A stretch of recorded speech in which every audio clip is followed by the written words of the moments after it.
You are listening to a One Pint Stand, a Minnesota craft beer podcast that tells the stories of craft beer in Minnesota and beyond. So kick back, relax, and grab a cold one. The show starts now. Hello, my name is Dan Bobian, and I write, produce, and host a One Pint Stand. I'm so ecstatic that you're listening. This episode of a One Pint Stand is proudly sponsored by Dual Citizen Brewing Company, a community-focused brew house that proudly serves both sides of the river. DCBC.com. On this episode, I head down to Hastings, Minnesota for a fantastic beer chat with the head brewer of Spiral Brewery, Morgan Smith. Morgan has a great perspective on brewing and has had some wonderful professional experiences in the local beer scene. Whether you're into beer or into learning about historic river towns in Minnesota, this episode is going to be right up your alley. So let's head out to the Spiral Brewery taproom for my interview with head brewer Morgan Smith.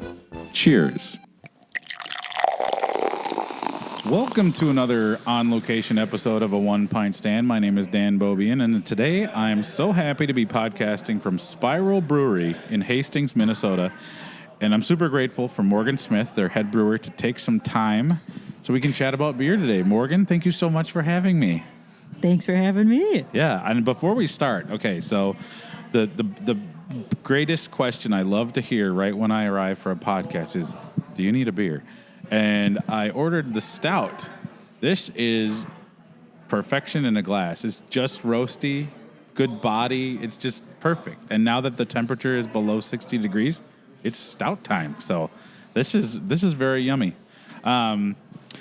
Morgan, before we talk about your journey into brewing specifically, I just kind of wanted to get an idea for how your passion for craft beer came to be.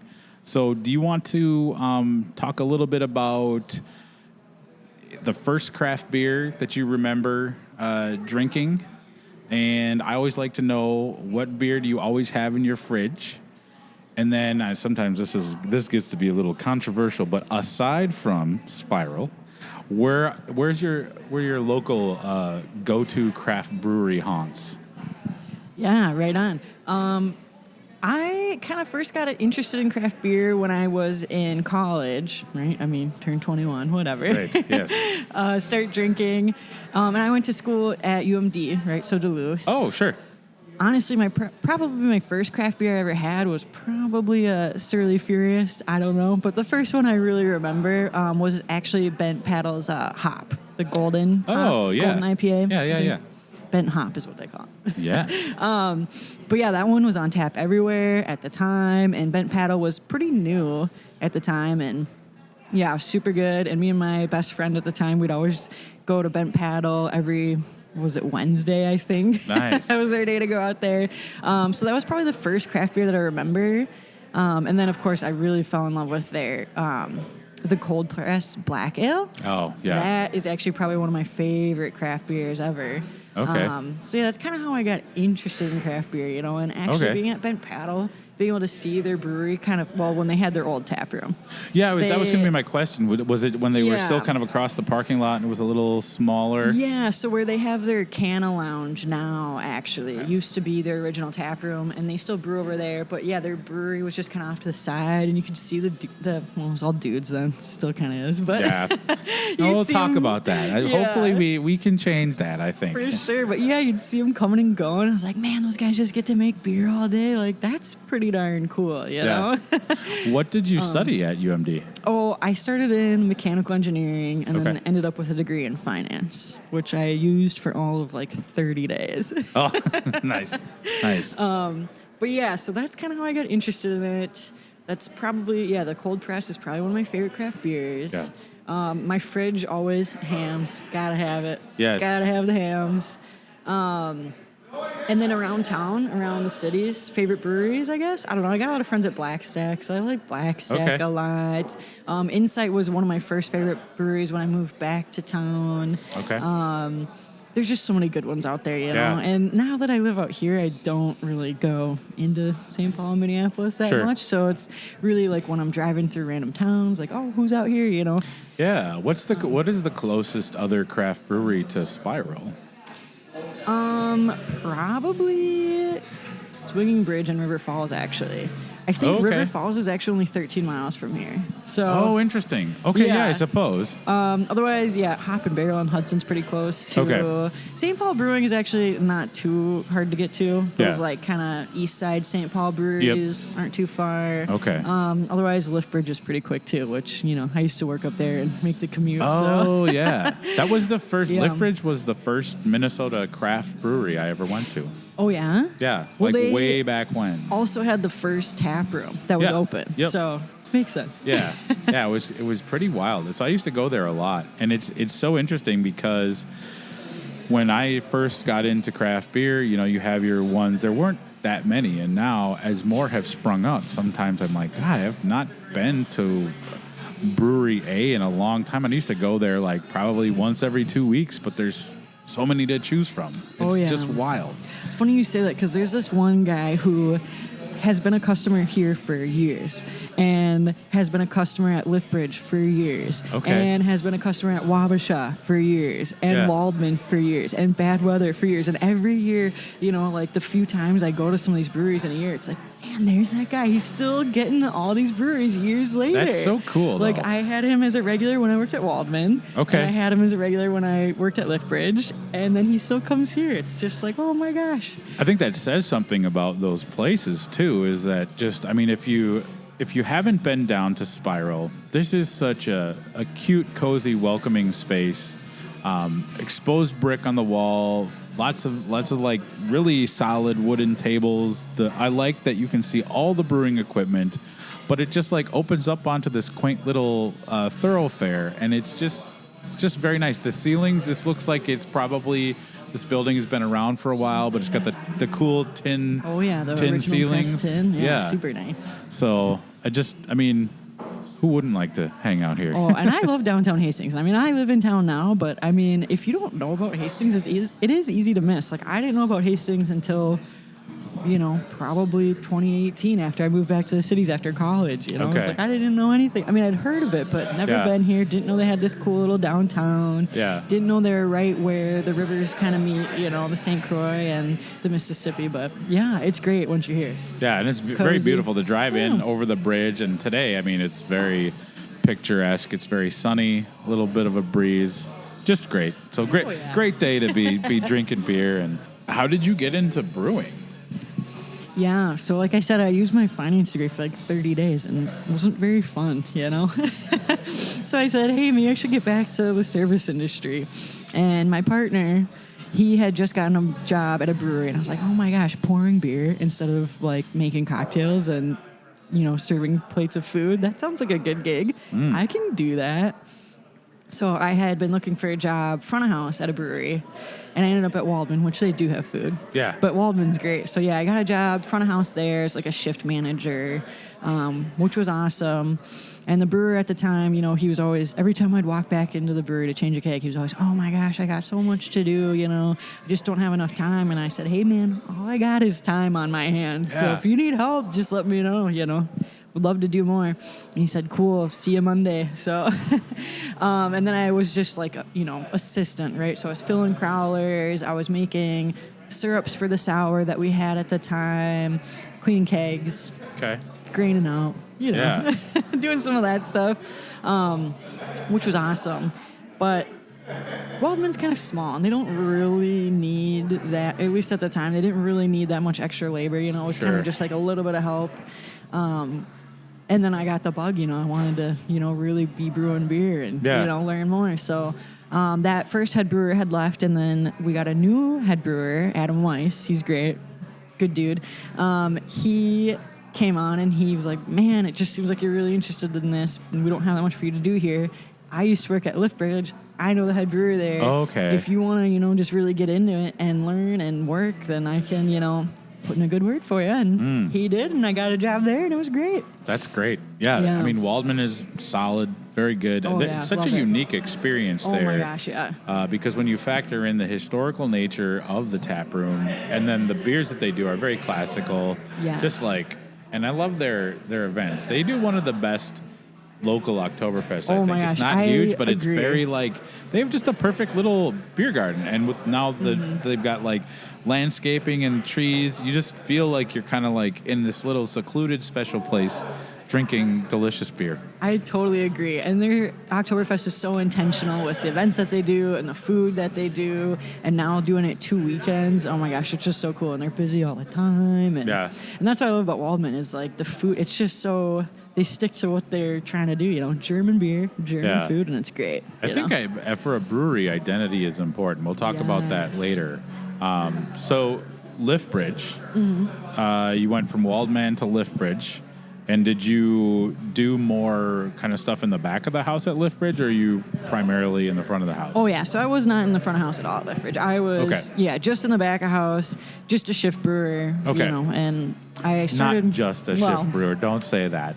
Shift brewer, You know, they're the it's lifeblood of a brewery. Absolutely. Yeah. But, you know, like, especially at Liftbridge, when you're a shift brewer, you stick to what you do, you know? Yeah. And which is such a great way to learn. Yeah. And it's a great way to like learn how to be a part of a team and be really consistent, you know, because everyone's doing the same thing, and man, you bust your ass there. I tell you what, oh my gosh. They kick out a lot. They do. Not only that, but they have a 15-barrel brew house. Yeah. And no mash paddles or anything, so you're hand mashing everything. Oh, wow. Right? Sometimes they're doing 3 turns a day, and if you get unlucky and you have a day where somehow you end up doing 3 turns, that's 3, you know. I mean, you don't finish 3 turns, but I've definitely started 3 turns in a day there. Wow. And that's just a lot of physical work. Oh, you know? sure. And they're super busy. But yeah, anyways, I started there in January 2020, so that was kind of an interesting experience. Oh, sure. Yeah. You know, yeah, it got weird there, but you know, they did a really good job of keeping us all on and keeping us busy, you know. So, yeah, I was really grateful to be there at the time, honestly, because it worked out for me. Well, and I have to imagine, like, with Liftbridge, they had distribution. So it wasn't like they had to, like, really completely figure out what to do. Yeah. Whereas I think a lot of the more taproom-centric places, For sure. I felt really bad for them when things had to shut down. Oh, yeah. Definitely made a lot of hop dish during that time, you know? Yes. Yeah. Which I used to really, really love, and I still like it. But, you know, after Oh, yeah. Like months and like months of it, anything, it's if like, you're just oh, like, boy. okay, another one? Oh, Yeah. really? Okay. But yeah, it was so fun working there, though. I mean, we just had the best team. I mean, and we still all get together. Like, my boss actually at the time just left Liftbridge 2 weeks ago, and we all went up there, you know, and all scattered all about. My friend from Colorado happened to be in town, and she made it out there. So, yeah, that was my favorite part about Liftbridge is just the team. You know? There's some really good folks there. I interviewed at the end of summer. I interviewed because they had hired a new head brewer a while ago, but Jeremy King and then Evan Ogard, we sat down and chatted a little bit, and Randy was supposed to join. Is that who he left recently? And I guess he wasn't necessarily a head brewer. He was more like director, operations on that side. Director of operations, something like that. You know, and he was in charge. He's been around a while. Yeah. Yeah, because I would go, that's the first brewery that I started going to for like events. So when they do Silhouette Day or like the Irish Coffee Stout, those parties were always so fun. Oh yeah, those and get just a little like wild. those beers were so tasty. I'm know. like, why do I have to live so far That from coffee here? stout, that was a good one. That was really, really good. Like exceptionally good. That beer is awesome. So you go to Liftbridge in 2020. The world kind of like shuts down. You're still there. How long were you at Liftbridge? Actually, didn't end up being that long. It was about a year. It was almost 2 years.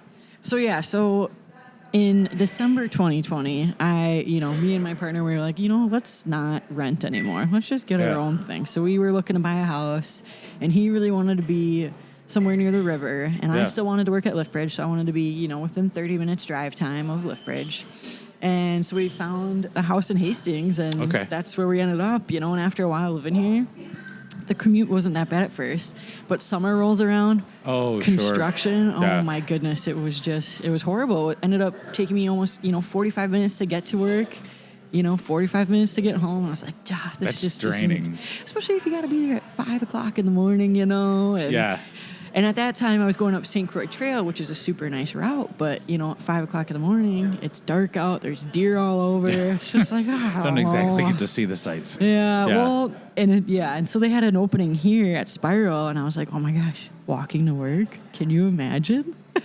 Wow. So I applied, and honestly, Dan Schwartz at Lipbridge, one of the owners, he is kind of what inspired me to have that lifestyle, because he used to show up on this little scooter that he'd ride through the bike paths to get to work. I'm like, oh my gosh, I'm just so jealous that you can what a cozy way to live, Yeah. Well, and the fact that, gas. Oh, yeah. Go from 45 minutes each way to walking, that's amazing. Oh, yeah, and I'm driving maybe 4 or 5 times a month now. Okay, I'm going to get up and leave. I've got that crazy commute from St. Paul to Hopkins, and it's no fun. So that's, so what year did you start here? What year was that? So I've been here just over 3 years. So I started 2021 in August. Yeah. All right. Yeah. So 3 years. So that's pretty good, I guess. Yeah, that's pretty well. And the thing about I think in the brewery world, I think there is a lot of moving around, because sometimes if there's all of a sudden a head brewer opening, it's a bunch of people are like, oh, this is. I feel bad for Mike Hoops at Town Hall, because there's one head brewer. They've had a lot of talented brewers, and if you're really good at it, you have a passion for it, you might want to I don't want to be the assistant brewer, the shift brewer, the lead brewer the whole time. I want to try my own thing. Well, there's only so many spots. So when somebody leaves, there's kind of this interesting domino effect in the industry, and it's there's a lot of moving around. My gosh, the domino effect. That's exactly it. Yep. So start here in 2021. Some brewers, I think, have brewing philosophies. Some are very kind of old school, classic. Some are, let's try, the weirder the better. Let's pack as many hops into this beer. Let's dry hop. Let's do all sorts of crazy things. What's your brewing philosophy, or when you think about what good beer is, what does that mean to you?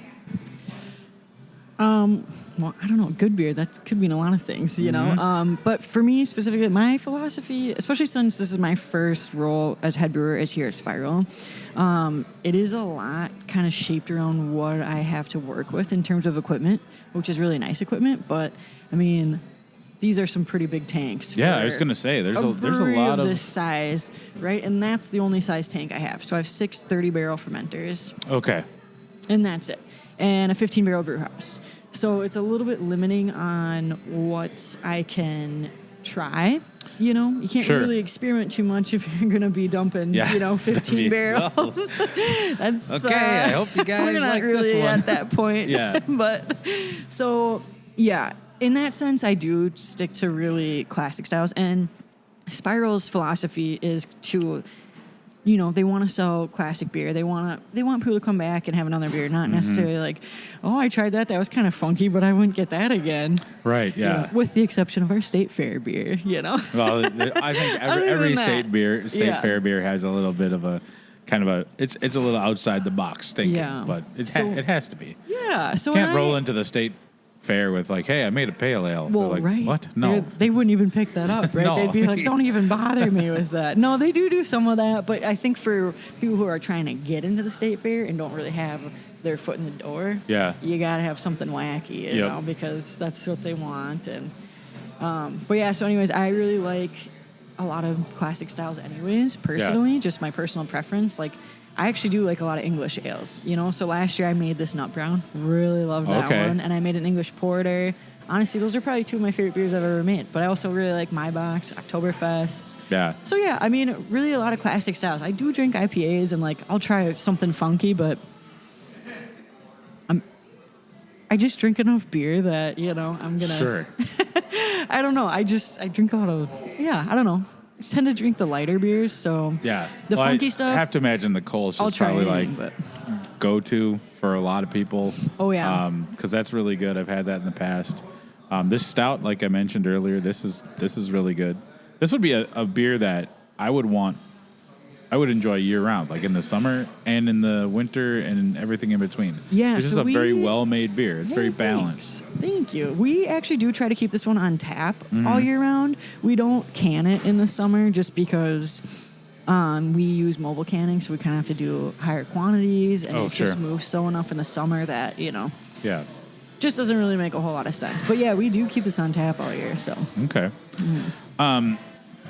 A lot of people, I mean, along the way, I'm sure that you, especially being at Waldman, Liftbridge, and just knowing people. I mean, one of the things about any state's local craft beer scene, a lot of people know a lot of people. You have connections in the industry. I think in Minnesota, it's even more close-knit than some of the other states where I've spent time talking to people. But who are some of your mentors, or who are some people who have really helped you out along the way? Yeah, for sure. So, I mentioned Adam Weiss earlier. He really helped me out, right? Because he helped me get a job at Liftbridge. And even after that, if I ever had any questions or just needed somebody to talk to, that guy was always around. So I really appreciated that. Everyone I knew at Liftbridge, really. I mean, my old boss, Randy, again, I've had questions since I've been here and been the head brewer here. If I just reach out to him, he always gets back to me. If I need something, he lets me borrow it, or he'll hook me up with, the right contact on who to get stuff from and whatever. Yeah. So he's been a huge help, especially kind of moving into like the more administrative side, I guess, of being in production.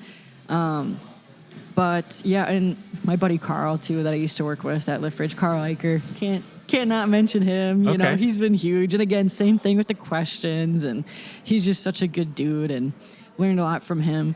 But obviously all the women on Team Nevertheless have been huge too, and like just being able to, again, ask them questions and just having like no fear and no judgment, in terms of what you're going to ask, and they're going to give you the answers. And yeah, that's been super great. I've met some really, really great people. My friend Solveig at Brixworth, her and I always, hitting each other up. Oh, do you have this or whatever? Can I borrow some hops? Yeah. Same thing with Bella at Blackstack. All those women really. That's cool. Don't have time to name them all individually. This is a good segue into what I really want to spend some time talking about. You mentioned Team Nevertheless, and I think one of the interesting things about beer, despite the fact that if you go back and like crack a history book and look at beer throughout the history of the world, beer's been brewed by all types of people. All over the world. But in Minnesota, and I think this is true in a lot of places, at least with craft beer, it is very male-dominated. And I'm sure it's no fun. I've experienced this in my life as a Latino teaching out in a western suburb. Not a lot of other teachers of color. It's not always great to feel like you don't really, that you're not, your voice is like maybe a very small voice or like a singular voice in some cases. Team Nevertheless is a really fantastic group. Do you want to talk about kind of like what the group is, how you became a part of it, and kind of what having a group like that has meant to you being a woman in beer? Yeah, I mean, that group has been really awesome, and when Ariel first, started forming the group back in, I think it was 2021, it didn't really occur to me to think about how many other women there were in production at the time, especially in a brewing role. I at the time actually worked with one other woman on the team at Liftbridge. So 2 out of 3 of the shift brewers were women. Right? Okay. So, I mean, obviously it had been really, clearly male dominated. Yeah. But yeah, so she had reached out to Paige. Ariel reached out to Paige about starting this group, and I just I'm kind of aloof and wasn't really paying attention. And Paige had asked me to meet with them, and I just didn't get back to her. And after they met together, they had sent out this email like, "Hey, you're a woman in the industry, in a brewing role. We want to brew beer with you." And I was like, "Oh, Paige, is this what you were talking about the other day?" She's like, "Yeah. Why didn't you come with me?" And I was like, "Oh, my bad. I should have texted you back." But yeah, so I was actually in on the first brew, and I've been to every brew since that we've done. And I think we just did our 7th brew at Torg. Yeah. Yep. Which, by the time this episode comes out, we will have had the release party, but it will still be on tap at their brewery. I wish I could say the name. It's not. It starts with an M. And they just got a bunch of vowels in it. So. Oh, okay. But it's gonna be great. Yeah. That'll be. I was actually at Bad Weather the day they brewed that because that coincided with E. Yeah. Doing like a little brewer's talk. So at Bad Weather's been kind of cool, and I love when places do this. I know that sometimes not everybody when they're done with their job wants to hang out at work, but when a brewer releases a beer and will be there to talk about it, I just think that's really fun and informative, a nice way for people to feel like, people come to craft breweries to have an experience. And so E was talking about the alt that she brewed, and that was the same day that they brewed at Torg. But they said that the brew day was a lot of fun. Now, I didn't realize that, because I'm like, okay, I need to know. I know, that there are some breweries in Minnesota that are women-owned, and that's cool. But there's, more people as, you kind of, start, the list is getting longer and getting bigger. Do you feel like that is coincidence, or is it a result of Team Nevertheless promoting women in beer, connecting women in beer? I would say for more women being in production, absolutely. In terms of women as owners, I would say probably not. Yeah. In production, I think it's been more popular, and just seeing us out there, helps. Because when Maddie from Unmapped, Maddie Joe, she got into the industry after we had formed Team Nevertheless, and I think she went to the brewing program at DCTC, right? Oh, sure, yeah. And so she actually got involved with Team Nevertheless before she was actually even in the industry as a production person. Oh, cool, okay. And I don't know if she would say that, Team Nevertheless existing made it easier or more interesting to her. But yeah, when we started our first brew day, I think we had 11 women, and Ariel emailed every single brewery in the state. Hey, do you have any women in brewing? Do you have, is there any women on your production team? And 11 of us. And I mean, there was maybe one or two that weren't able to make it, but I mean, one or two. Yeah. And this was, what did I say? Almost 4 years ago, I think. Because I think our first brew was February 2021. Okay. And so now we're up to 25, maybe pushing almost 30. And this is just active brewing roles. This isn't packaging. This isn't lab. This is just brewing. Yeah. And then that's always been that way. But yeah, if you think 25 out of there's 213 breweries in the state, that's not very good. Is it better than 11 out of 190 or whatever there were 4 years ago? Sure. Yeah. But not really. Right. Look, can we talk about some of what are some of the obstacles or barriers that make it difficult for a woman to break into it? Yeah, that's an interesting question too, because I don't know. I mean, are there women that are interested in being in the industry or interested in brewing that aren't doing it? Maybe, but at the same is, I don't know why there ends up being more men in the role. You definitely experience things differently, right? I've had people be like, "Oh, can she really drive the forklift? Is she able to keep up with the dudes back there?" Stuff like that. But honestly, everyone I've worked with has always been super great. And when I was at Liftbridge, I mean, they hired probably more women brewers than any other brewery in the state ever has. Yeah. So I've always been around very supportive environments in that sense. Doesn't mean, random Joe off the street's not gonna, be supportive. But I don't know.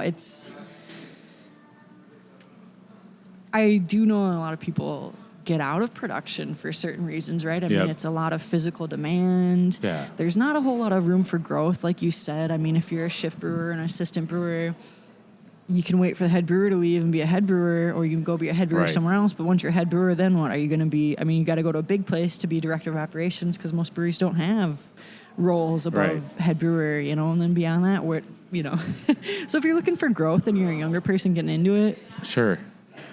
I don't know. I mean, I love brewing, right? I'm here on purpose, but I have seen a lot of people leave for reasons like that. The physical aspect, the lack of opportunities for upward movement, I guess. Yeah. Which either you can deal with that or you can't. I want to ask, this might be a really stupid question, but so you said shift brewer, lead brewer, assistant brewer. What are the differences? Because there's different, like you talk to different brewers at different places, and sometimes there's shift brewers. Is that predominantly more like do you have shift brewers here? Yeah, so here I am the only brewer. I'm the head brewer. I'm the only brewer. There was 2 brewers when I started here. I think at one point in time they had a head brewer and 2 part-time brewers. Before I started, like years before, a year or 2, because they weren't open that long before I started. But yeah, here right now I'm the only one here. So I'm the head brewer, but I'm the only brewer. Whatever. But yeah, shift brewer I would typically reserve that for like the bigger breweries. Okay, that's what I thought. You're brewing more than once a day, you know, like you're on the first shift this week. Next week you're on the second shift. Kind of thing. That makes sense. Okay. Yeah, I think when I started here, there was another guy here, and he had, they made him the head brewer, and they put me on just as brewer. So, not shift brewer, not assistant brewer, just brewer. So there's also that kind of role. Okay. Assistant brewer, I think, would probably be more accurate for like what I did at Waldman, which wasn't like, hey, you can't run a brew on your own kind of thing. You know? Okay. That's helpful for me to kind of understand treat it differently at different spots, but that's kind of how I've always looked at it. As assistant brewer, you're not brewing on your own. You might not even be full time. Maybe you are, but probably not. Yeah. Can't really run a brew on your own. Shift brewer is you're doing everything on your own, but you're not calling the shots. You're not making recipes. Maybe they let you make like recipe every now and then or whatever, but usually somebody's handing you the sheet. Here's what you're making today. Sure. You know. Sure. Head brewer, you're making some recipes, working with the management on what, you know, you want to do or whatever. And then, beyond that, I mean, only the bigger breweries really have like director of operations separate from head brewers. Okay. And stuff like that. And they're doing a lot more admin and maybe just recipe development, you know, kind of stuff. Okay. That's how I've always kind of viewed it. But again, I'm sure every single brewery treats everybody differently. Yeah. And it's kind of interesting to hear that. And I know every place is different, but I hear those terms, and sometimes I'm like, well, what's the difference between like a lead brewer, shift brewer, assistant brewer? So thank you for clarifying that. I forgot lead brewer me. too. Because lead brewer, so we did actually Carl ended up being the lead brewer at Liftbridge before I left there, so he wasn't making recipes or anything. He would, you know, contribute thoughts and whatever to them and be part of the recipe development. But Randy was still like the head guy, and then he would be kind of like, if you have any questions while you're on the floor that day, you know, if you're out there and you got something you need help with, Carl's your guy to go to with questions. Don't bother Randy. You know, he's got other stuff going on, kind of thing.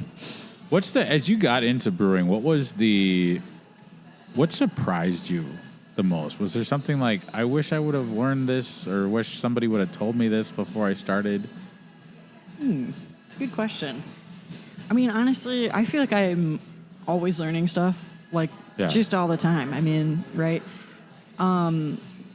I guess I'm in such a good spot now. I wish somebody would have told me that, getting into it. Like, hey, you might end up in a spot where you get to brew, you get to clean stuff, you get to do some admin, and you also get to do some, like, I'm a huge systems person, so, like, anytime I'm like, oh, this could be made easier if we do this differently or we do that differently. Yeah. And now I get to do all that, and I don't know. That, I guess, would have been nice to know because I would have been super stoked on it. But other than that, I don't know. I mean, I'm always learning stuff, and, I don't know. Okay.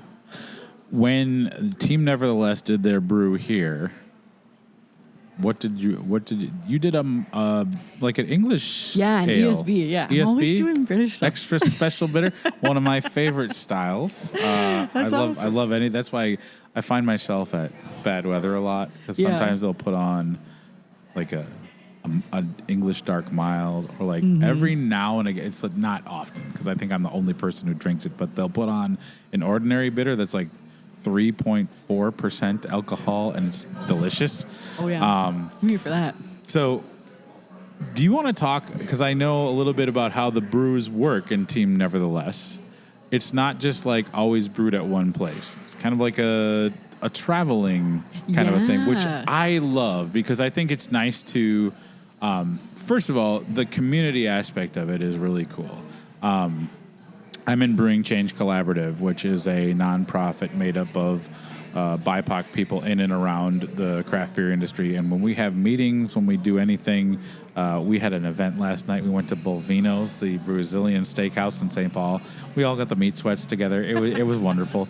But like that sense of community when you're around people that share a lot of common experiences, it is a family feel.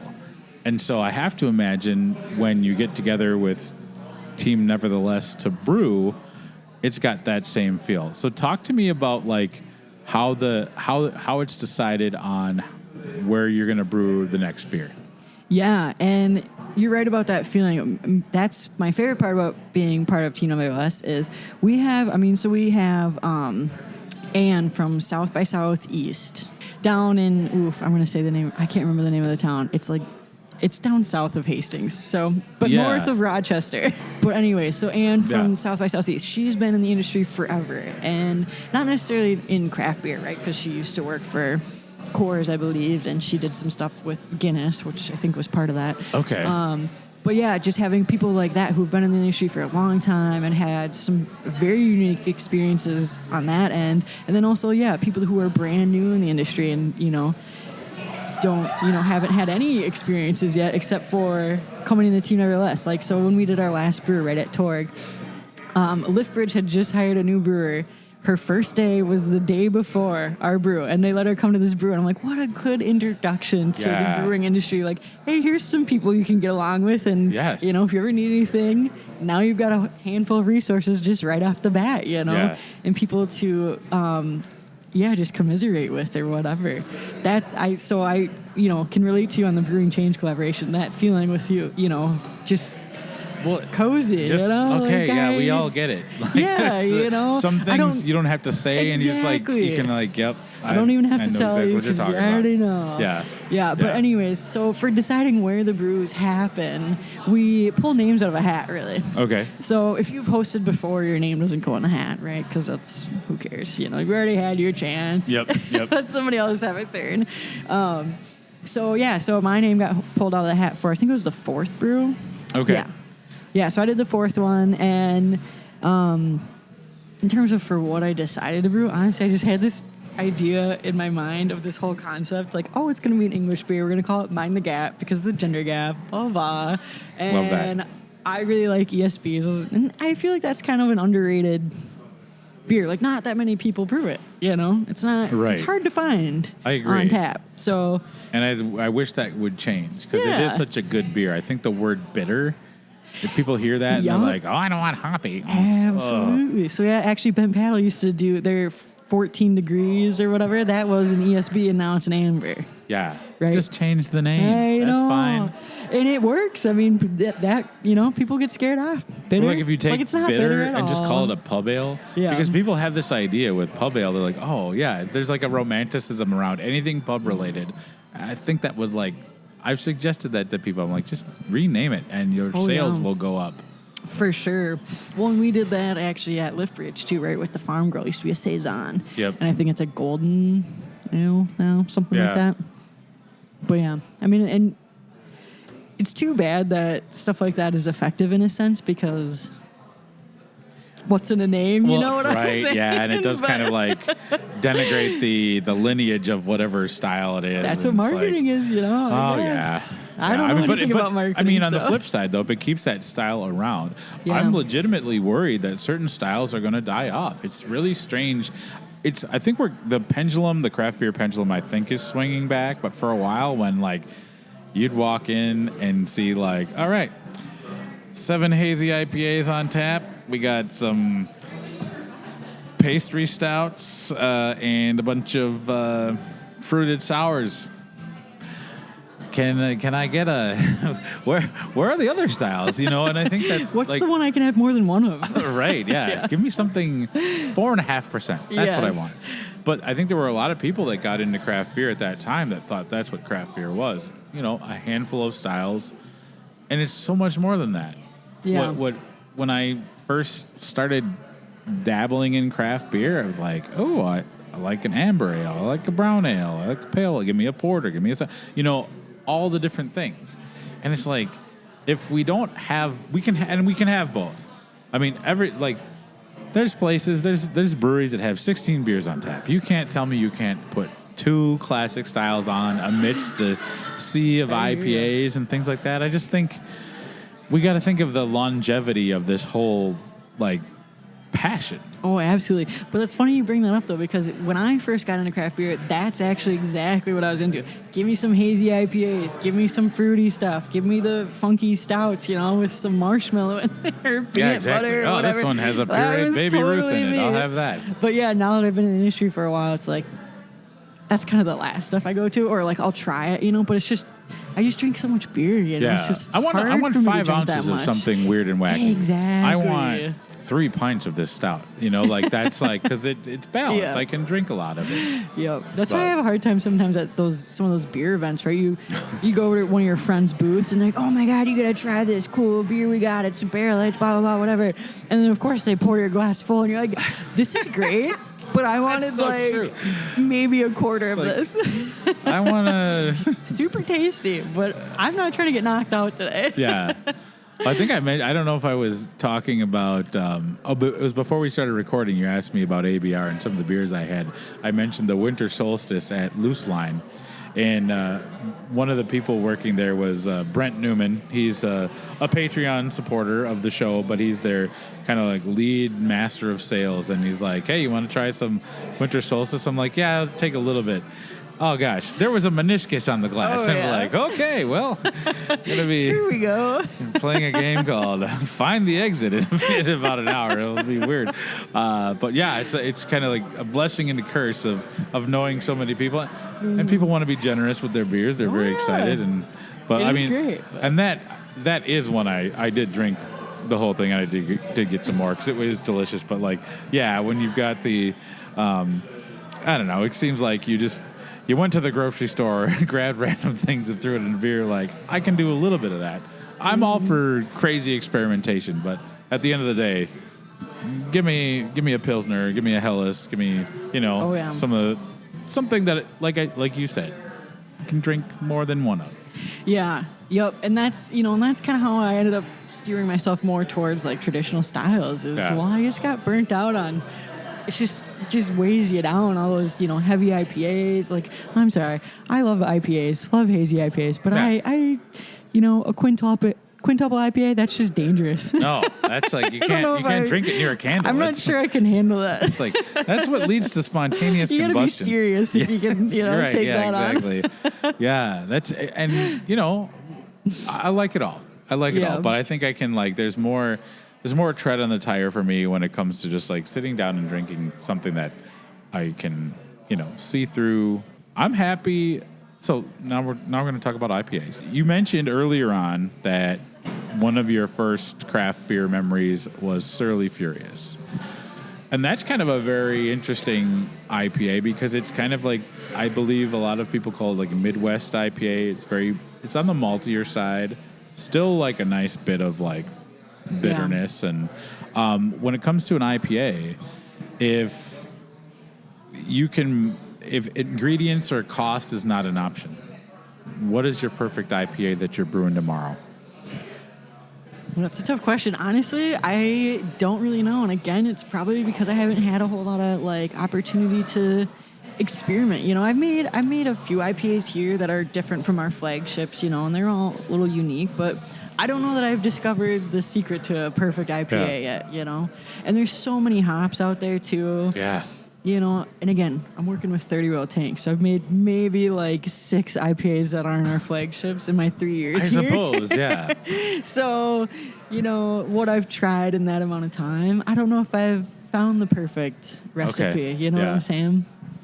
Yeah, that's interesting. Speaking of new hops, it's crazy. I interviewed Eric Senerud, and he was talking about hops that just are identified by numbers and letters. Oh, yeah. And that's really interesting to me, too. I always was under the impression that was like, oh, this is a new hop, and maybe we'll name it if it, Yeah. sticks. Yeah. That was always my understanding, but I could be totally wrong about that. Yeah, no, he kind of explained that, and I was like, oh, there's so much I don't know about Yeah. hops. And I was talking with Bree from Modest last night, and she's like, yeah, we just canned a new double IPA that had this new hop that I've never heard of, but it sounded like citrusy. And I'm like, oh, what? Has this hop been around a long time? And I'm like, there's new ones, or Nectaron. Oh, yeah, That's a kind of Yeah. relatively new one, and I really like that one. That one's been pretty trendy lately, for sure. Yeah. Remember when Sabro Yeah. was like very, very. I still like associate Sabro. I like Sabro. Yeah, it's good. It's like tropical fruit, kind of like a little coconutty. But that was a big thing. It seemed like for a while, every beer at Blackstack had lots and lots of Sabro in it. Yeah. Well, and they're lucky that they drop so many IPAs that they get to try new stuff out with, each one and whatever. So, I mean, when my buddy Carl was working there, I definitely asked him I can't remember which IPA it was I made, but I was making a new IPA and I was like, Carl, what do you think about this? Check it in. You guys are clearly the experts here. Yeah. So, and the hop thing is interesting too, because there's all these new products too, right? Like the CO2 extracts and the different incognito stuff and the cryo hops and so it's always changing, right? Which is great. But. Well, and I think that's why, the idea of brewing is, I feel like it's a lot. When I hear brewers describe brewing, to me it just sounds like brewers must really like doing puzzles also. Because there's a lot of problem solving, critical thinking, and just trying to see how different things will fit together. And you get the right mix of things, ingredients, process, as you mentioned earlier, and then you get the right fermentation, the right yeast, the right, and it comes out, and it's just great. It's like, wow. That's to me is just magical. For sure. And that's why, I do wish I had some sort of pilot system here so that I would be able to experiment more with that stuff.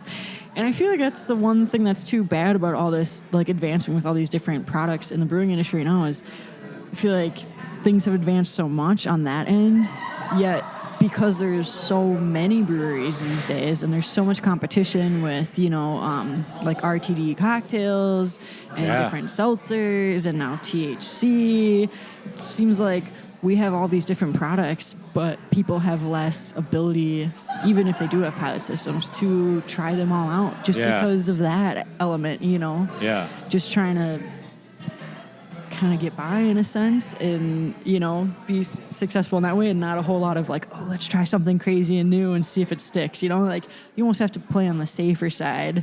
And it's too bad because there's so much more to work with now. Right. Yeah, there's so many variables now and people's habits have changed. I'm looking at my glass. Oh, yeah. It's empty. And so I think maybe now is a good time to take a break and refill. Doing a beer podcast without a beer is bad luck, so I've heard. When we come back, I want to delve more into that because I want to also talk about kind of what the locals enjoy here at Spiral Brewing. So if you're listening, we're here at Spiral Brewery in Hastings, Minnesota. I'm being joined by Morgan Smith. Hey, thank you for listening.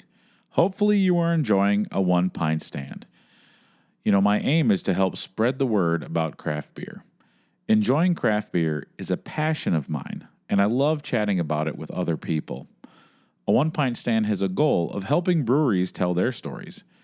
I love to get out in and beyond Minnesota to visit breweries, beer bars, and meet other interesting beer people. If you are also into those things, you will probably want to keep tabs on the show. So go ahead and follow A One Pint Stand on Instagram, Facebook, and Twitter. I also started a TikTok account because I was tired of Charles calling me a boomer for not having one. We would also appreciate any and all positive reviews on Spotify and Apple Music or wherever it is you listen to the podcast to make it easier for other craft beer listeners to find us. If you want to be a supporter of the podcast with some of the extra change you find in your couch cushions, I started a Patreon. There are 3 different monthly levels of support priced at $1, $3, or $5 a month. If you pledge the $3 or $5 monthly level, you get some pretty cool perks. So go to patreon.com and search a 1 pint stand to check it out. I'm happy to report that we are now up to 14 Patreon supporters, and I'm just really excited about what that means for the show. If you like reading about craft beer, check out my written work on a1pintstand.com. I love to write, and that's where you will find any type of travel blog or editorial about the local craft beer scene. I truly appreciate you listening and taking time to enjoy our stories. Now, before we head back to the show, let's talk about this episode's sponsor, Dual Citizen Brewing Company. Pouring from their Midway tap room for nearly 7 years, Dual Citizen serves an award-winning array of lagers and ales. In addition to great beer, the tap room plays host to events and happenings for everyone, like their upcoming Midway Holiday Emporium, a festive celebration of creativity and craftsmanship on Sunday, December 1st from noon to 5 p.m. Discover unique, handmade items crafted by local artists, makers, and crafters. You're bound to find something for everyone on your holiday list. Come for the cheer, stay for the beer. Learn more at dcbc.com. How about a beer? All right, welcome back to the second half of my conversation with Morgan Smith, the head brewer here at Spiral Brewery in Hastings, Minnesota. We are on to, now I went from the stout to the IPA. The name? Downward Spiral. Downward Spiral, which I feel like is the opposite of where this interview is going. We're on an upward spiral. Oh, yeah. In the break, we had kind of like a bonding moment over comfy clothes and soft pants and why that needs to become the norm. Let's get rid of anything with a zipper and a snap because it just reduces productivity. Thank you so much for having me. I want you to tell me about this beer, this Downward Spiral IPA. To me, it is very evocative of the before times. And when I say before times, I say before hazy IPA, when IPAs were a bit more, they were still like bright, citrusy, but had a nice bitter balance, piney, kind of like that grapefruit pith, kind of like for balance. Talk me through this beer. What am I tasting? Yeah, you kind of nailed it. I mean, that's exactly what we're going for. Piney, a little bit of grapefruit, yeah, that pithiness, all of that. That's exactly what this beer is supposed to be, and I agree. This is kind of like we call it an American IPA, but it is just kind of like that earlier style, like classic. Yeah. Just it's supposed to be bitter. It's supposed to be a little bit piney, maybe a little bit resiny even. But yeah, and this beer has, when I started here, it hadn't been the most consistent, and I like to think that I've really nailed it down. We've got some really loyal customers to this one. Yeah. So yeah, I'm really happy with where it's at right now, and yeah, I think it's a pretty solid, just basic, classic, standard IPA. Yeah, I'm happy that these are not necessarily having a resurgence because I refuse to believe that they ever truly went away, but I'm seeing more of them on tap to kind of balance out. I'm still seeing a lot of hazy IPAs, but I'm also seeing more IPAs that I can kind of see through, and that's a good thing. Yeah, it's not hazy, it's not a West Coast, it's just how they started, kind of. Yeah. In the second half here, I really want to delve into Spiral Brewery and kind of some of the go-to beers that people really enjoy and some of the events that you do throughout the year. So let's start with the tap list. What are the beers that people should expect to see year-round, or when they come in here, they're like, well, I know I am a creature of habit. Oftentimes when I go to a brewery, like when I go to Arbeiter, I always have to have a ha-ha first. That kind of sets the mood. And then I will venture off into different things or try new things, but like I always want to have that. When I go to Urban Growler, I have to have a cowbell. I have my things at different places. And I guess that there's probably regulars. I mean, regulars have their things too. So what are some of your year-round things that people always know? Like, okay, I can set my watch to this being on tap at Spiral. Yeah, so we have 3 main flagships. So the first one being the Townie, which is a Kolsch style. Because you're not allowed to call it a Kolsch. It's a Kolsch style. Yeah, some German guy will come and give you a wedgie if you call it a Kolsch. So don't want to do that. So it's a Kolsch style. But yeah, so that was our first flagship. And again, a lot of the regulars in town who, maybe didn't know much about craft beer before Spiral opened, they love that beer. I mean, when we have some really big townie type of events, that beer just crushes. We sell so much of it. You know, if it's a slower week and we get more people from out of town, or we have events that drop more people from out of town, that one maybe isn't as popular. You know, Our Mississippi Fog is by far our top seller outside of the tap room.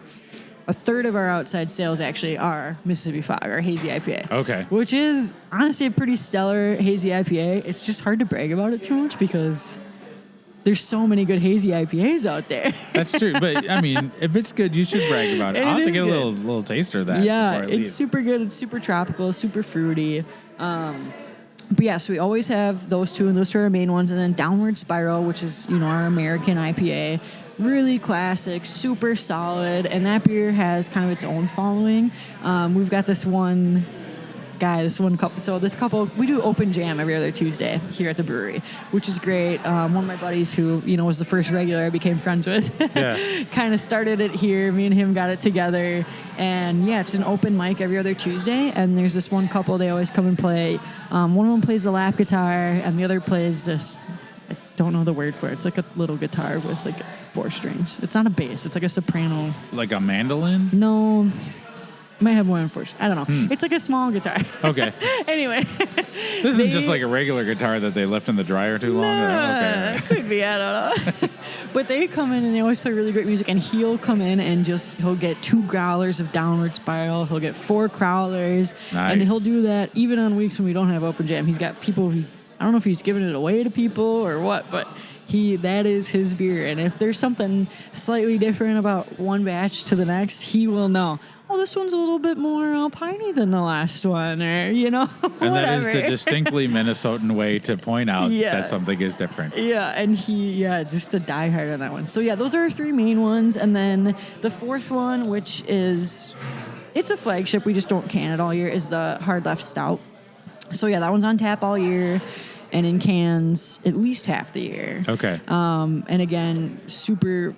I don't know. I really like that stout. I think it's sweet, but it's also roasty. It's got some coffee notes, got some chocolate notes. Yeah. The best of all things when you're wanting a stout, that you want to check all of those when boxes. I walk down to the brewery from my house and it's snowing out, and I come down here and I got myself a little glass of stout, and Heidi's always got candy canes in the winter. Chop one of those in. Yeah.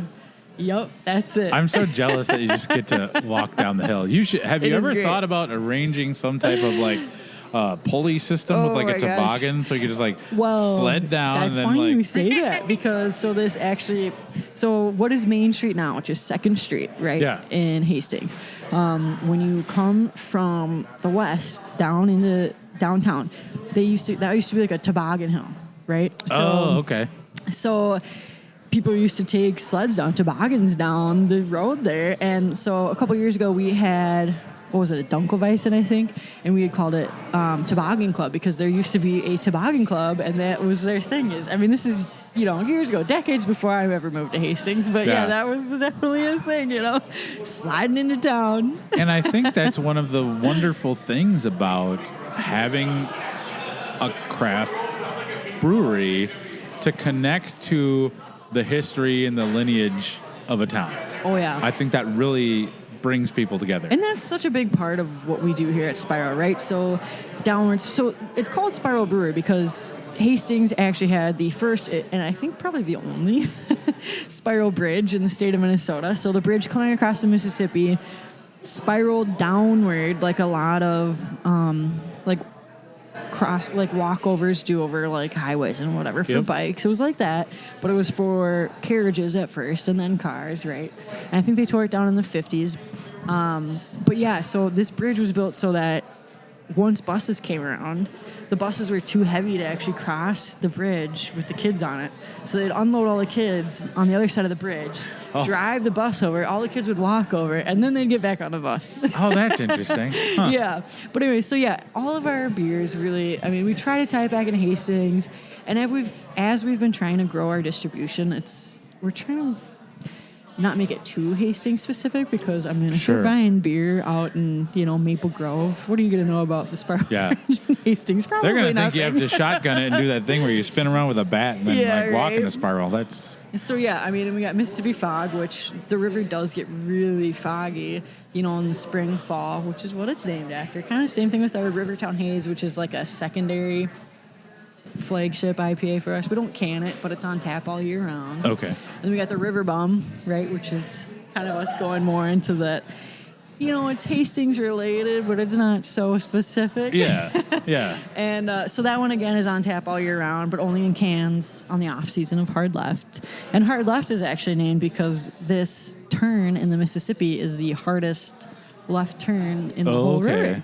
Yeah, so when you come down from St. Paul and come into Hastings, hardest left turn in the whole river. Interesting. Yeah. That's really cool. Yeah. I think it's fun when you learn the stories behind beers. Yeah. And it kind of ties into different stuff. So that's interesting. So what are some of the events? Or actually, so we talked about a lot of the beers that you have on tap year round. What are some of the seasonal beers that people really clamor and look forward to? Yeah, so our Oktoberfest has a huge following in town, and actually broader than that too with a lot of our liquor store accounts. We call it Foxtoberfest because 3 of the 5 owners, their last name is Fox. So they named it that years ago. So it's called Foxtoberfest, but that one has had a pretty good following. It's always pretty solid. It's a Marzen style, and it's always turned out really well. That one's got a huge following. Last year, I put out some British beers, which were received super well, and those I think are going to become seasonal beers. So our Nut Brown and our English Porter. I mean, we don't do a whole lot of every year we do this beer, other than the Oktoberfest, and we're trying to do the Porter and the Nut Brown. But other than that, it's a lot of what should we do this year? We do a sour series that's named after Minnesota waterways, right? So it's always sour blank. So this last one we did was Sour Missy for the Mississippi. The one before was Sour Mini for the Minnesota. We did Sour Kinney for the Kinnickinnick, Sour Chrissy for the St. Croix. Sour Izzy for Lake Isabel here in town. And so we just picked different fruits, and I'm not sure why we decided to pay homage to Minnesota waterways with that one, but that's what we're doing. They connect the 10,000 lakes. I'm sure there's a reason there. Yeah, but other than that, I mean, it's just, what should we do now? You know? Do you do any barrel aging? No, Okay. We haven't, and I really do want to, though, because Minnesota's oldest winery is actually located in Hastings, just on the south end of town. So it's called Alexis Bailey. Oldest winery in the state, and I think her dad started it. So Nan is the owner. Now lead winemaker, whatever. She owns it. I think her dad started it, and she went and studied winemaking in France and stuff like that. So I always want to get wine barrels from her. Yeah. And a number of years ago, like a dark beer, because I feel like a dark beer and a red wine barrel would be awesome. And I really want to keep it. That's the other thing, is at Spiral we try to keep things local and really support the community. So that's really kind of the only way I want to do barrel aging right now. Sure. Or at least at first, is to do something with her. Well, that makes sense. Have that cross pollination of local brands. I think is cool. There were a number of years ago I had a Wabasha beer that was aged in an Alexis Bailey barrel, and it was like a Grand Cru. Yeah, the Grand Cru. I had that one. That one was good. Yummy. So I used to go to Wabasha all the time because my partner Charlie used to work there in the tap room, and my gosh, I love that spot so much. And that Grand Cru was really good. Yes. I remember that one. And I've maybe seen a Grand Cru twice. Yeah, it's not a very common beer. No, not at all. Yeah. But that red wine, I just think does give some good flavor. I mean, all barrels give good flavor, but it's something I'm excited about doing a red wine barrel. Yeah. No, that'd be fantastic. What are some of the brewery events or things that locals really look forward to? Yeah, so every year, the third weekend of July, we do our biggest event in Hastings. It's called Rivertown Days. So we shut down the 2 main blocks of historic downtown Hastings, and there's 2 big stages, and the Hastings Chamber of Commerce puts it on. It's a 3-day event. We do a little bit of a carnival, so we got some like rides and, typical carnival stuff like that, Ferris wheel, merry-go-round, whatever. And then we do a craft fair, and then, we do concerts in the street all weekend, which is super great. People look forward to that. It's our busiest week of the year. I love it. We sell beer out in the street. We sell beer out on our parklet, in our tap room. That's our biggest event, but our DBA, so our Downtown Business Association, they put on a lot of events. So coming up, we got a candy crawl for Halloween. We've got the holiday hoopla, which is right after the Saturday after Thanksgiving. A holiday hoopla. Every business, every restaurant downtown's got special events, different sales. They do a poker run for St. Patrick's Day, where you go to all the different bars downtown and you pull a card from each one, and you got this sheet that you fill out. Oh, that sounds and the fun. best hand wins. That's one of my favorite ones. They also do a frozen mulligan, I think, in February. So each bar downtown, which there's like 9, they all get their own little golf hole, little putt-putt hole, and you go and golf at each spot. So there's always something fun going on. And our DBA is super great with putting on events. So is the Chamber. Well, I have to imagine, even our Rotary Club does a big event, a big concert in September every year. I can't remember who we had this year, but last year we had Fog Hat. Oh, nice. Which was hilarious. That's crazy. And, what is it? It was Jefferson Airplane, and then it was Jefferson something, and now it's just something else. I know There's exactly Jefferson, what you're talking about. People are yelling at their Stargate speaker. or something, and then it was Starship. Yeah. And now it's just Starship. Yep, yeah. So it was Starship and Foghat. Sweet. So we get events down here for sure. But I have to imagine, Hastings has to be, doing cartwheels, that there's a really awesome craft brewery in town. Because that means that brings a lot of people in who maybe ordinarily wouldn't, come by. I know, there are a lot of places in Minnesota that if I weren't writing about beer or doing a podcast, I might not go there. But, I think beer people want to explore a lot. And when I travel in the summertime, I always like to go to breweries because that's also a great place to know where to get the best coffee, where to get the best this, where to get the best that. In a town where you're unfamiliar, the people that are going to craft breweries know all the cool stuff. So, the fact that Hastings has a place that they can claim as, okay, this is our craft brewery. Mm-hmm. And the fact that the ambiance here is so cool, and the fact that you get a great local following, that just adds to the overall quality of life of a town. Yeah, and we actually just had a new hotel open up downtown here, which we've never had. Was that right down the street? Okay. Oh, yeah. I was if things get out of hand tonight, I'll just stay there. Yeah, it's a super nice hotel. It's called the Confluence, and it's in the old Hudson Sprayer building. So they made fire extinguisher type of stuff, is my understanding. Okay. Speaking, back in the day, and they had done construction on this building for 20 years. And when the owners of Spiral first talked about opening a brewery, they were actually planning to be in that building. But the construction took so long and whatever. And they actually just ended up opening this last year, which was, 6 years after the brewery had been open. So there's no way they could have waited. But the hotel was super nice, and that's added a lot to the downtown, too, because now we have weddings almost every weekend downtown here. And, people come in here asking, where should we go hang out? Where should we go party? Where should we go eat? Where should we go get coffee? Whatever, stuff like that. Yeah. What did this used to be? So this was, I think, immediately before the brewery opened, it was a photography studio.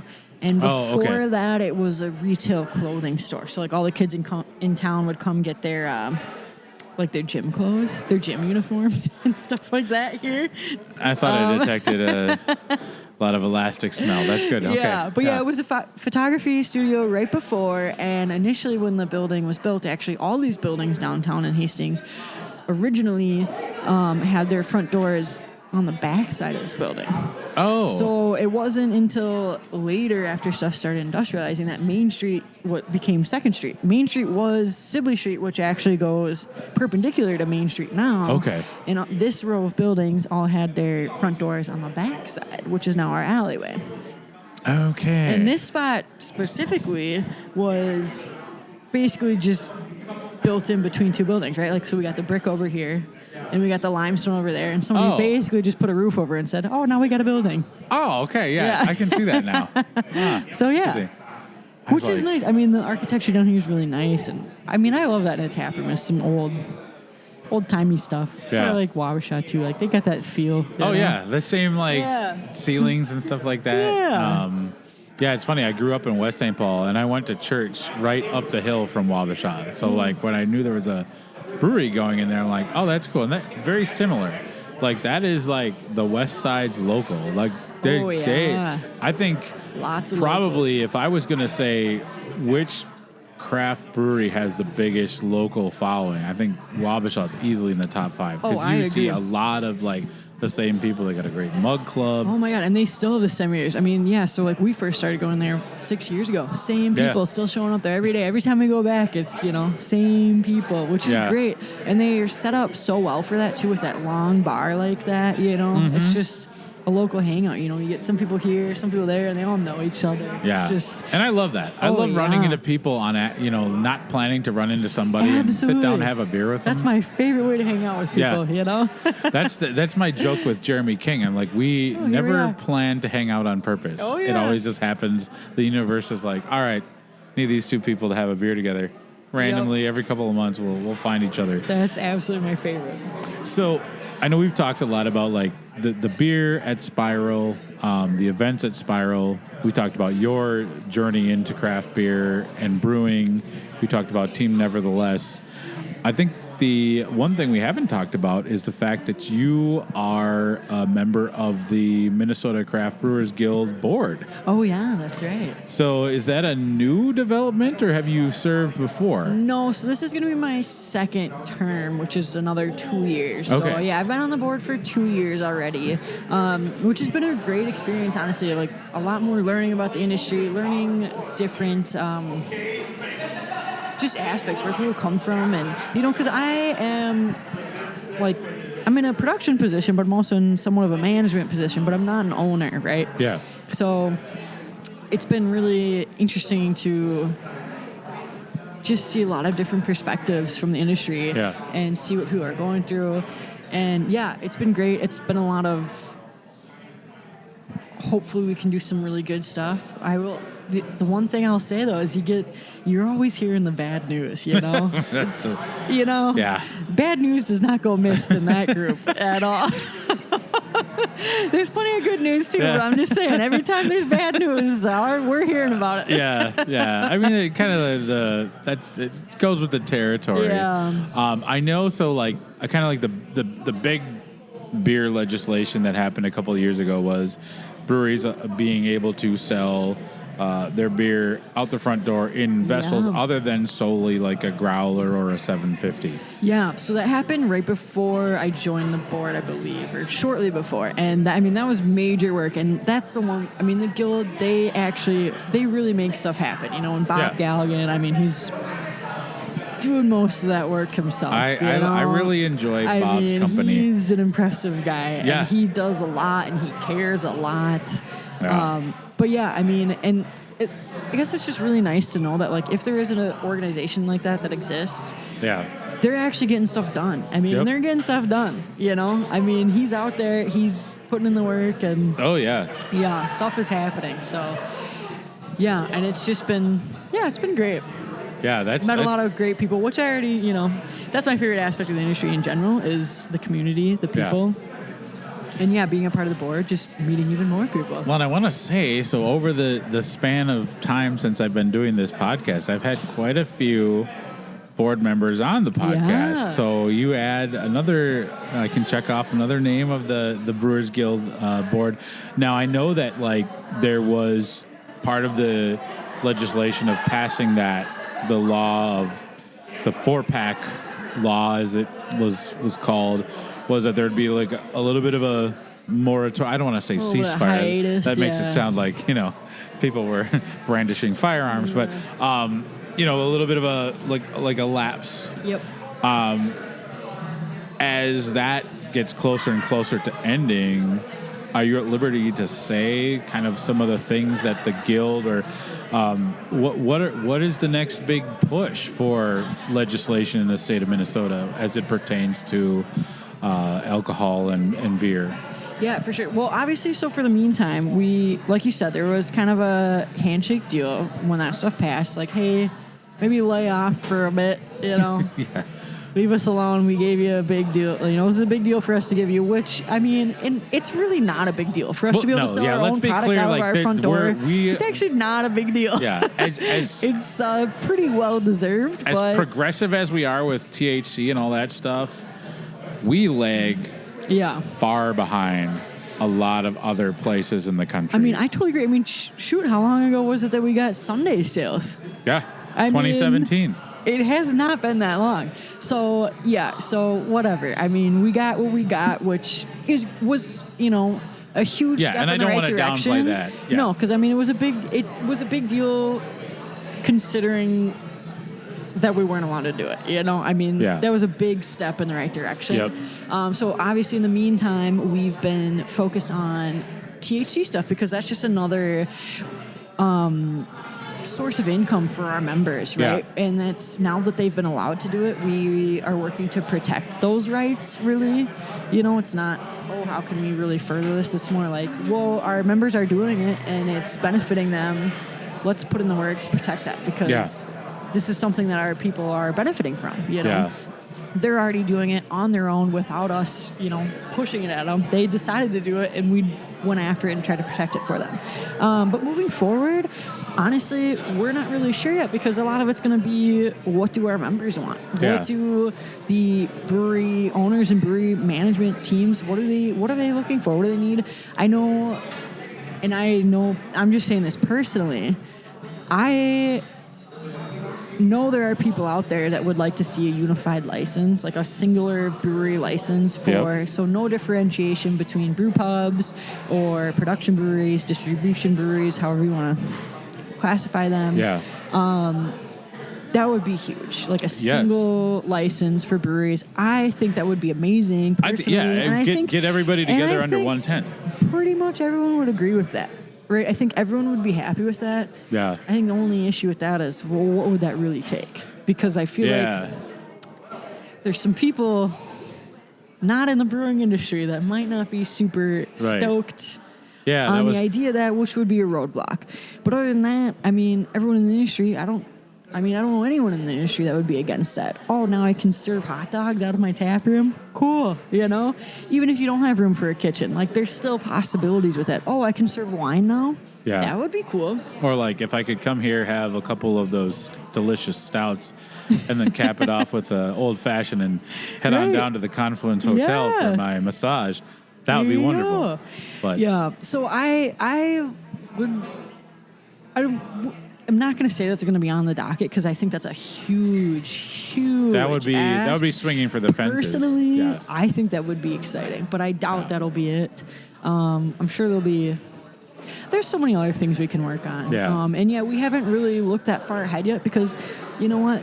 Anything can happen in the next few years, and we still got two and a half years, I think, on that. You're about handshake halfway deal. through that 5-year hiatus. 2028 is when we're going to be ready to rock and roll. So, in my opinion, it's almost a little bit silly to even plan what we're going to do yet because what if we get another COVID? Something like that. Planning that far ahead doesn't necessarily benefit you too much if you don't know what's going to happen in between.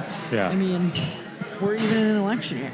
We don't know what's going to happen with that. I mean, maybe it's not going to affect anything at all. Who knows?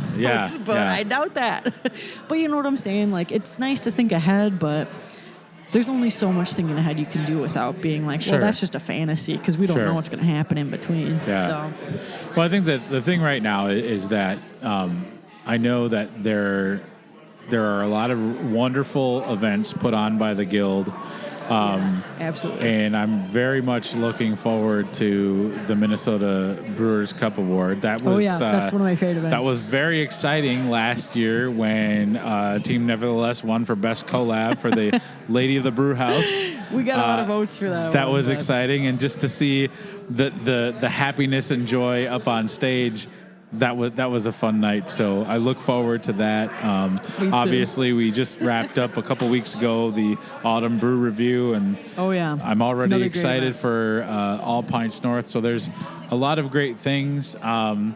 By the time this comes out, the Minnesota Pint Day will be in the rearview mirror. Oh, yeah. But you know, Huge deal, actually. that's And again, fun. another big win for the Guild. Like, Bob went and fought at the Capitol for that, putting a lot of work, and he teamed up with a lot of other organizations not related to craft beer at all Yeah. to make that happen. And, like, that was a big thing for us, too, is working with for the Guild, is working with these other organizations that maybe haven't necessarily been the most pro craft beer in Yeah. the past. You know Yeah. what I'm saying?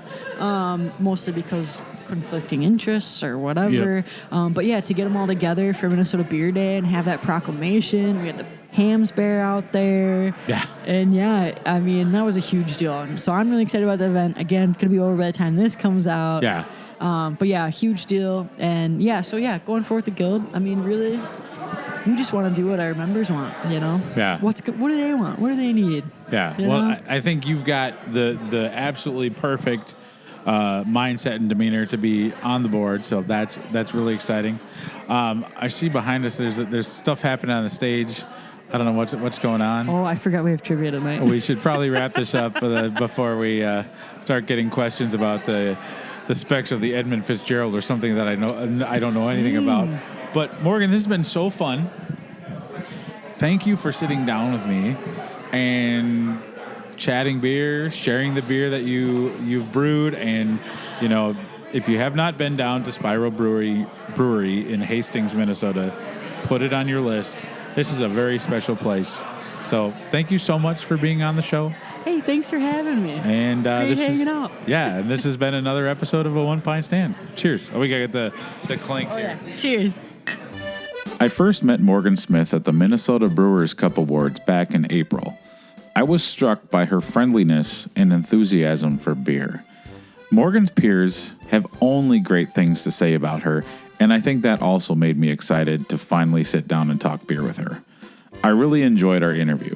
While Morgan is intelligent when it comes to brewing, it is her keen sense of why beer and community are important that really make her a gem of a human. I also think that if there was an award for the most Minnesotan brewer, Morgan is definitely in the top 3 with her accent and laid-back demeanor. I want to give a special shout-out to Chuck Dorsey, Vicky Epper, Daniel Fisher, Todd Fitzloff, Matthew Holton, Cable Lefto, Sophia Masagi, Brent Newman, Bree Smith, and Sarah Cry Valento for being Kegstander level supporters of the A One Pint Stand Patreon. You have all shown incredible generosity, and I just continue to be wowed that people are signing up to be Kegstander supporters. Cheers to all 10 of you.